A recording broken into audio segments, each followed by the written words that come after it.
Shabbat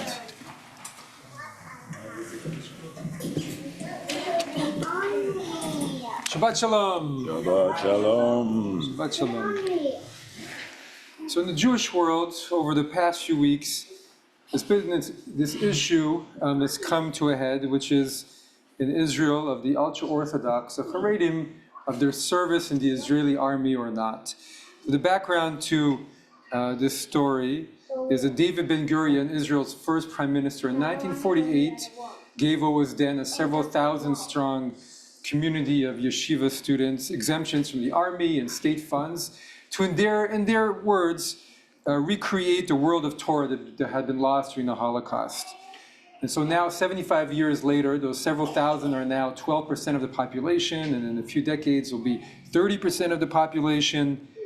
In these past few years, with the war going on and the strain on the army and everything that's happened, there's just been increasing calls for them to serve in the army, or at least do some kind of national service to serve the country. The Supreme Court last year in Israel decreed that the mass exemption from the army for the yeshiva students was discriminatory and ordered the state to start conscripting them. But the ultra-Orthodox themselves, their belief still to this day is that their Torah learning gives a spiritual welfare to the state and even defends the state from harm. And so in the last month, they left the government and have started to protest. They decreed days of fasting worldwide last week throughout their communities. In Chicago, too, there were protests and there were days of fasting.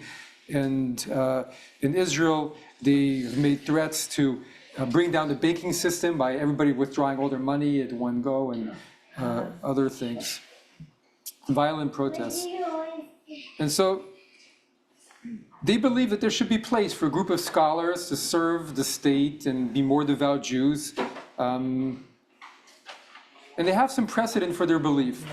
And they turn to our Parsha this week, because in our Parsha, we learn about the Levites of biblical times. And the Levites were the one tribe in the time of the Torah that did not have their own piece of land. The Levites served the other tribes that had no specific land, but they were teachers, they told stories, they made music, and they shared the ancient teachings in the villages and towns of Israel. So this week the Torah says, I'm quoting, "This then shall be the priest's due from the people. Everyone who offers a sacrifice, whether an ox or a sheep, must give the shoulder, the cheeks, and the stomach to the priest. Not only that, but you shall also give him the first fruits of your new grain and wine and oil, and the first shearings of your sheep. For your God Adonai has chosen him and his descendants out of all your tribes to be in attendance for service in the name of Adonai for all time."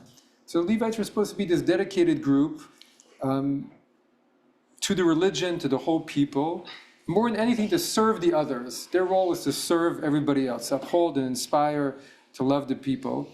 Maybe that's why it's come to a head in these last few years, because the Israeli public and many others feel that they're not serving the public with love, not devoting themselves to uplifting everybody else, inspiring them.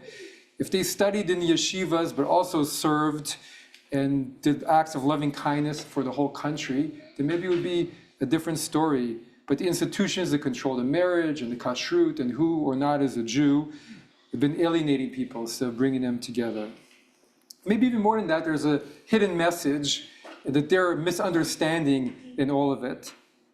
And that's that the concept of a Levite doesn't really apply in our day anymore. Really, in our day and age, everybody's supposed to be a Levite. All of us are supposed to support each other. All of us are there to be there for each other. We're all meant to serve. We're all meant to inspire. We're all meant to be each other in each other's times of need. And that's what it means for all of us. As the Torah says, we should all be a kingdom of priests. We should all be there for each other. Shabbat Shalom. Shabbat Shalom.